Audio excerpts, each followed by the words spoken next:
जब खुद पे बीतती है ना, तब समझ में आता है कि कुछ गलत हो रहा है। अब मैं ये बात क्यों कह रही हूँ, स्क्रीन पे एक वीडियो देख रहे हैं, बांग्लादेश के पीएम तारिक रहमान, इन्होंने अब एक बयान दिया है, जिस बयान में इन्होंने ये कहा कि बाहर बैठकर कोई हमारे देश को अस्थिर करने की कोशिश कर रहा है। और ये मामला शेख हसीना से रिलेटेड था। शेख हसीना जिन्होंने संदेशा आज दिया है, और इस संदेश से तारिक रहमान किस तरीके से डरे हुए हैं कि उन्हें लगता है कि उनके देश में अस्थिरता आ सकती है। लेकिन यही बात जब भारत के ऊपर आती है कि भारत के एकदम पास में चाइना को प्रोजेक्ट में शामिल करना, तब वो चीजें नहीं दिखती है कि भारत की सुरक्षा के लिए खतरा है या नहीं है। लेकिन ये सब बातें मैं क्यों कर रही हूँ, ये सब मैं बातें इसलिए कर रही हूँ क्योंकि भारत ने अब चाइना वाला फॉर्मूला ही इस्तेमाल करना शुरू कर दिया है। स्क्रीन पे एक तस्वीर देख रहे हैं, और इस तस्वीर में देख रहे हैं भारत के एयरफोर्स के चीफ, और ये कहाँ पहुंचे हुए हैं, ये पहुंचे हुए हैं वियतनाम। अब ऐसा क्या हो रहा है जानेंगे।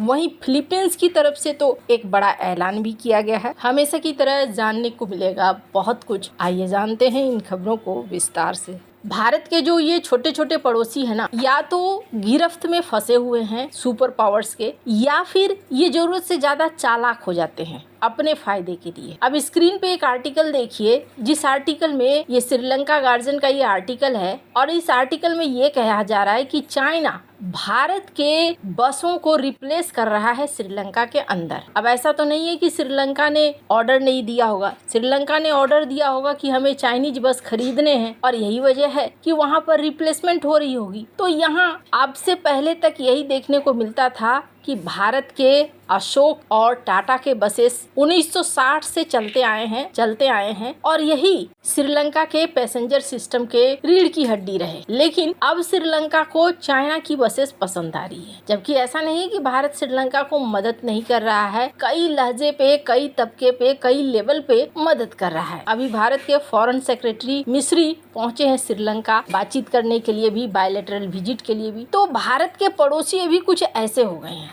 और अगर बात करें चाइना की, तो चाइना इस फॉर्मूले को अपनाता जा रहा है, भारत के आसपास इस तरीके के जाल बनाता जा रहा है, जिस जाल में भारत को परेशानी हो। तो अब तक का सीन ऐसा था कि चाइना ये सारे फॉर्मूले अपना रहा था, लेकिन अब उसी फॉर्मूले को भारत ने अपनाना और अप्लाई करना शुरू कर दिया है चाइना के ऊपर। स्क्रीन पे एक वीडियो देख रहे हैं, मैं चाहती हूँ इस वीडियो को थोड़ा सुनिए तो आपको समझ में आएगा। To begin with, in the event lang of any conflict between China and Taiwan, realistically, do you think it's possible for us to stay neutral, considering that we have EDCA sites in the Philippines? No, not EDCA sites. We have Filipino citizens in Taiwan which need to get out. And logically speaking, any action against Taiwan will involve the northern Philippines to control to challenge our hold over the Bashi Channel. That's logical.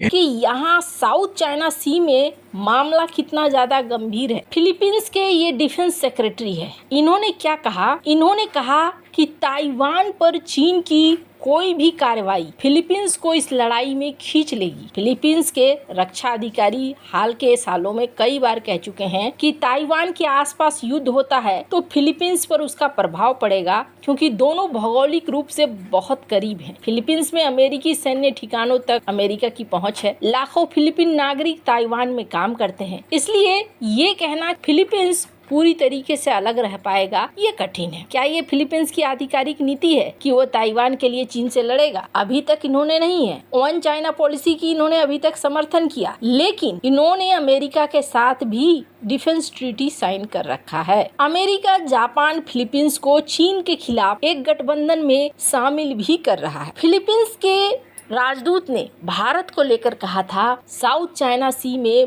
Bharat की मौजूदगी बहुत ही खास है और बहुत ही सही है। अभी ये देखने को मिला कि फिलीपींस के रवैये से डरा नहीं है चाइना, और चाइना ने इस स्कारबोर्ड शोल के पास एक बड़ा नेवल ड्रिल किया, यानी साउथ चाइना में अपने पंख फड़फड़ा रहा है चाइना। और जहां तक बात है भारत और भारत के दोस्तों की, तो यहाँ ऐसा है कि ऑस्ट्रेलिया, इसने भी अपने नेवल ड्रिल्स करने शुरू कर दिए हैं, जिनकी तस्वीरें देखने को मिल रही हैं। और इस ड्रिल के साथ साथ भारत और ऑस्ट्रेलिया के बीच संबंध भी मजबूत हो रहे हैं। साउथ चाइना सी में भारत की एंट्री हो रही है और ये चीज चाइना समझ रहा है। ग्लोबल टाइम्स के इस आर्टिकल को देखिए। अभी हाल ही में जापान का समर्थन किया था भारत। जापान की पीएम जब आई थी भारत, तब ये कहा गया था और भारत की तरफ से भी कहा गया था कि नियम आधारित सारी चीजें होनी चाहिए, समंदर किसी एक का नहीं है और नियम के आधार पर चलना चाहिए। इस पर ग्लोबल टाइम्स ने छापा था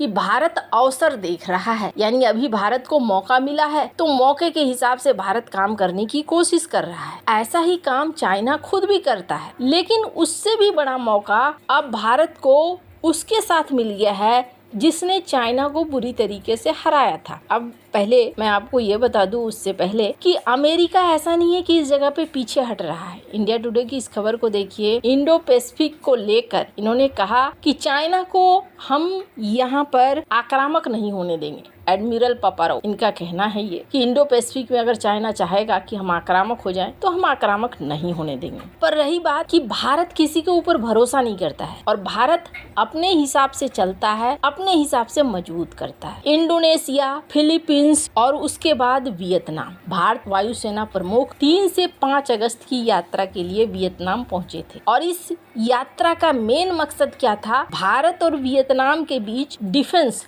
खास तौर पर एयर फोर्स कोऑपरेशन को और मजबूत करना। और इस यात्रा में क्या क्या हुआ? इस यात्रा में वियतनाम के air defence, air force service के बड़े बड़े अधिकारियों से मुलाकात हुई। दोनों देशों के बीच में सैन्य सहयोग, प्रशिक्षण और भविष्य की साझेदारी पर चर्चा हुई। नए डिफेंस के सहयोग के क्षेत्रों पर भी पहचान हुई। भारत और वियतनाम के बीच पहले से क्या सहयोग है? पहले से ही भारत वियतनामी पायलटों को ट्रेनिंग दे रहा है। सुखोई 30 लड़ाकू विमान के संचालन और रखरखाव में मदद कर रहा है, क्योंकि दोनों देश की वायुसेना रूसी मूल के सुखोई 30 का इस्तेमाल करते हैं। सैन्य अभ्यास, टेक्निकल सहयोग, ये सारी चीजें चल रही है। वियतनाम दक्षिण चीन सागर के किनारे स्थित है, जहां चीन और कई अन्य देशों के समुद्री क्षेत्र को लेकर विवाद हैं। ये किसी से छिपा हुआ नहीं और भारत यहाँ पर ग्रुप बनाकर चल रहा है वियतनाम से। भारत खुल्लम खुल्ला ये बिल्कुल नहीं कह रहा है कि हम ऐसा कुछ कर रहे हैं कि चाइना के खिलाफ कोई गठबंधन बना रहे हैं। भारत इस बात को साफ कर रहा है कि भाई हम तो यहाँ अपने रिश्तों को मजबूत करने आए हैं। जैसे तुम अपने रिश्तों को मजबूत कर रहे हो, वैसे हम अपने रिश्तों को मजबूत कर रहे हैं। ये है असली चाइना का ट्रिक, जो चाइना अब तक इस्तेमाल करता था भारत के ऊपर और भारत ने अब इस्तेमाल करना शुरू कर दिया है चाइना के अंदर। Japan, Indonesia, Philippines, Vietnam, Australia, New Zealand, इन सब की यात्रा यूं ही नहीं है। इन सब यात्राओं के पीछे एक बड़ा रणनीतिक कारण भी है। वैसे आपको क्या लगता है, भारत ने अब सही तरीका और सही फॉर्मूला अपनाना शुरू किया है या नहीं? कमेंट कर अपनी राय जरूर बताएं। जल्द मिलते हैं अगले वीडियो में नई खबर के साथ।